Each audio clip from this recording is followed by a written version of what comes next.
Hola, ¿qué tal chicos? Hoy vamos a estar hablando de la fotosíntesis, vamos a comprender lo que son las etapas que involucran este proceso, además de hablar un poco de lo que son las plantas C3, C4 y las plantas CAM, además de un organismo, que es un animalito que por evolución ha utilizado un mecanismo para realizar fotosíntesis y poder beneficiarse de este proceso.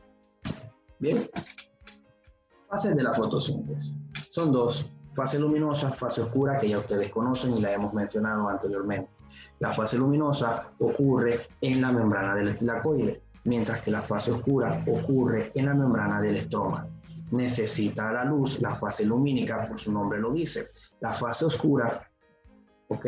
No es que se realice en la noche, sino que se realiza sin presencia de luz, no necesita la luz. Los productos de la fase luminosa son NADPH2, ATP y se excreta oxígeno, mientras que en la fase oscura los productos son la glucosa. Aquí les traigo la estructura química de lo que es la clorofila. En esta figura podemos observar que el magnesio es el átomo central de esta estructura, lo que significa pues que el magnesio es quien capta la luz, porque yo les dije pues que el magnesio tiene esta capacidad de absorción de luz.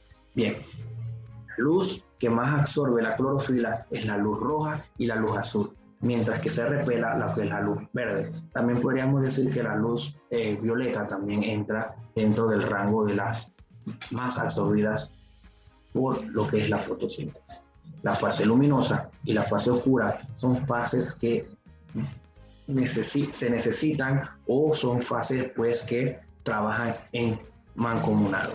Mientras que la fase oscura necesita el NADPH2 y el ATP que produce la fase luminosa, la fase oscura envía los procesos NADP y ADP para que la fase luminosa los vuelva a cargar.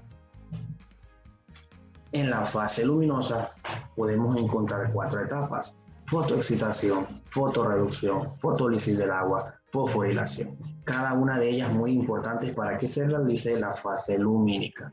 En la fase lumínica entonces entra la luz por el fotosistema 1, fotosistema 2 para empezar la fotoexcitación. Luego de la fotoexcitación, esto pues el fotosistema 2 empieza a enviar los electrones al fotosistema 1 para que el fotosistema 1 entre en función y cargue de hidrógenos al NADP y lo transforme en NADPH2, producto necesario para la fase oscura. Bien, luego de que ocurre la fotorreducción, empezamos a lo que es la fotólisis del agua. La fotólisis del agua empieza a liberar hidrógenos en el espacio tilacoidal y los oxígenos son liberados por los estomas a la atmósfera. Bien, estos hidrógenos van a pasar por el ATP sintetasa y van a entrar en función.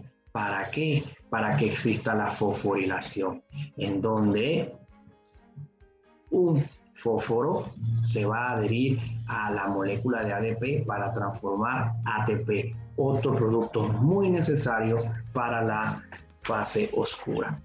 Pasamos ahora a la fase oscura. En la fase oscura se ven 5 pasos. Estos son activación, fijación, reducción, síntesis y regeneración. En la parte de activación se da en la ribosa fosfato. Esta entra en contacto con el ATP para formar lo que es la ribosa fosfato. Esa ribosa fosfato entra en el proceso de fijación, donde viene el CO2 a fijarse junto con él para concentrarse en lo que es la molécula de rubisco. Esta molécula de rubisco ahora va a digievolucionar y convertirse en un 3-fosfoglicérico. Ese fosfoglicérico ahora va a necesitar energía para transformarse en 1,3 bifosfoglicérico. Ese bifosfoglicérico ahora va a reducirse para transformarse en un gliceraldehído. Ese gliceraldehído va a entrar en síntesis para transformarse en pegal. Para que se dé la fase oscura, se necesitan los productos de la fase luminosa. Aquí están, lo que es ATP y lo que es NADPH. Vemos también que entra en el juego el dióxido de carbono, recordando la fórmula, ¿ok? De lo que es la fotosíntesis. ¿Todo esto para qué? Todo este ciclo ¿para qué? Para producir glucosa y lógicamente vuelta a enviar el proceso a la ribosa monofosfato para que siga el ciclo. En la fase luminosa y la fase oscura aquí la podemos ver de manera más sencilla para poder comprenderla. Bien, como les dije, la luz entra en contacto con los fotosistema 1 y fotosistema 2. El fotosistema 2 va a enviar los electrones al fotosistema 1 para que lógicamente el NADP gane electrones, en este caso gane hidrógenos y se convierta en NADPH2. Bien, ocurre ahora la fotólisis del agua. La fotólisis del agua es la ruptura de la molécula para desprender entonces un átomo, un medio mol de lo que es oxígeno para la atmósfera y lógicamente los hidrógenos entrar en contacto con la ATP sintetizada para lógicamente empezar lo que es la adición de un fósforo a la ADP para transformarse entonces en energía, dándonos entonces como resultado que se libera oxígeno o se excreta oxígeno, se obtiene NADPH2 y ATP. En la fase oscura iniciamos con la ribosa monofosfato, como les decía anteriormente en el otro esquema. En esta ribosa monofosfato entra en contacto con el ATP para convertirse en una ribosa difosfato. Nótese pues que el ATP pierde un fósforo para que lógicamente este pase a la ribosa difosfato. Luego esta entra en el proceso de fijación para convertirse en un fosfoglicerato. Ahí acuérdense que les dije la digievolución. Luego este fosfoglicerato lógicamente entra en reducción. ¿Con quién? Con el NADPH. Este NADPH le cede los hidrógenos lógicamente para entonces ahora convertirse en NADP y irse de una vez a lo que es la fase luminosa. El pegal entonces es el producto de esta combinación que lógicamente produce glucosa, que es lo que necesita la planta, y se produce aquí también, aparte de la síntesis, la regeneración. ¿Por qué? Porque obtenemos nuevamente la ribosa monofosfato que entra nuevamente a el ciclo de Kelvin-Benson-Basham. Plantas C3, plantas C4 y plantas K. Ok. Lo primero e importante, todas las plantas realizan fotosíntesis, pero unas de maneras más eficientes que otras. Las plantas C3 no es que realicen una fotosíntesis defectuosa, sino que acuérdense que yo les dije a ustedes que la fotosíntesis se ve afectada por altas temperaturas. Entonces las plantas C3 se ven afectadas en esas malas condiciones de aumento de temperatura. Por ende, no tienen esas adaptaciones necesarias para seguir produciendo una buena fotosíntesis, así exista una alta temperatura. A diferencia de las plantas C4 y las plantas CAN, que son grandes productores de fotosíntesis porque en su sistema han adherido, aparte de un carbono más, por eso se llaman C4, y bueno, CAN lógicamente también adopta ese carbono, han incluido otras modificaciones para, lógicamente, no verse afectadas por esas condiciones de altas temperaturas, que es, por ejemplo, donde viven lo que son los cactus, que también algunos siembros, como el maíz y otros, soportan altas temperaturas. Y es por esto, igual que la caña de azúcar, por ejemplo. Bien, las plantas C3, como les dije, son casi su mayoría. Se ven en desventaja, lógicamente, por esa fotorrespiración. Y la fotorrespiración es un proceso que involucra la pérdida de carbono, aparte de que la planta se deshidrata mucho más rápido. Bien, en la fotosíntesis, lógicamente, se obtiene glucosa, pero cuando aumenta la temperatura, la planta, en vez de fijar, la planta C3, en vez de fijar dióxido de carbono, lo que fija es oxígeno. Y por ende, cuando entra a este ciclo de Kelvin-Benson entra oxígeno, no se produce glucosa. Al no producirse glucosa, la planta lógicamente disminuye su fotosíntesis y su eficiencia de producir energía. Las plantas C4, las plantas CAN no se ven afectadas por eso. Además de adherir un carbono más, por ejemplo, las plantas C4 han dividido la fotosíntesis, las dos etapas, y una se ha quedado, que es la fase luminosa, que es en la membrana tilacoidal y que ocurre en el mesodermo de la hoja. El mesodermo es la estructura interna de la hoja.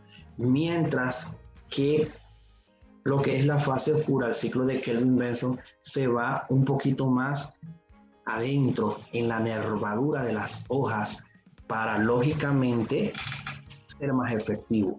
Aparte de que estando dentro de la nervadura, estos en este lugar tan complejo, se queda impregnado lo que es el carbono, que es lo indispensable para que las plantas sigan produciendo lo que es la glucosa. Es por eso pues que lo que es todas estas plantas C4 son en su mayoría, como les he dicho, grandes productoras de glucosa, y se puede notar, por ejemplo, como en la caña de azúcar, en la piña, entre otros organismos que son grandes centros de lo que son derivados de la glucosa. Aparte, pues, las plantas CAM, para no verse afectadas, por ejemplo, con la fotorrespiración, porque acuérdense que les dije que también había pérdida de agua, las plantas CAM cierran sus estomas de día para abrirlos de noche y así no verse afectada con la pérdida de agua.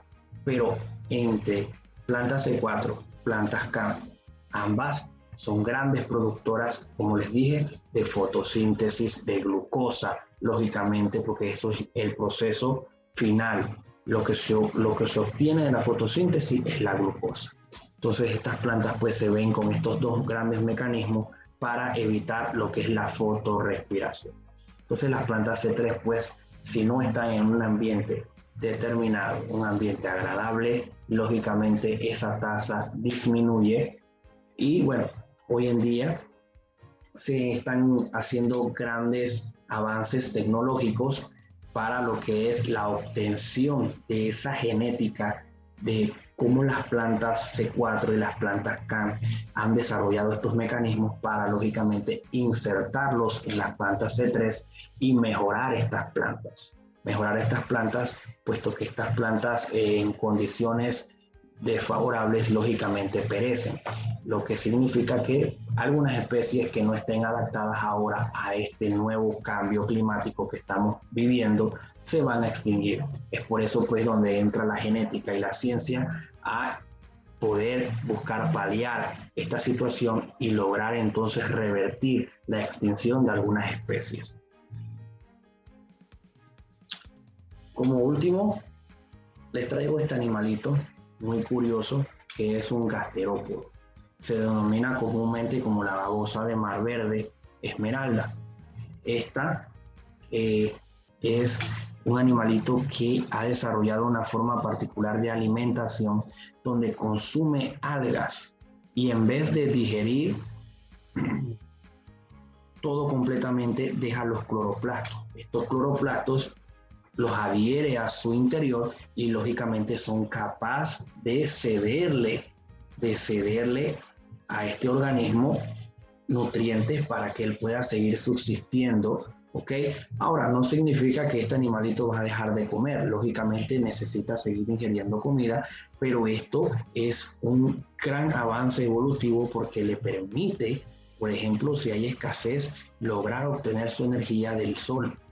Eso es un gran avance en cuanto a lo que es la evolución y adaptación.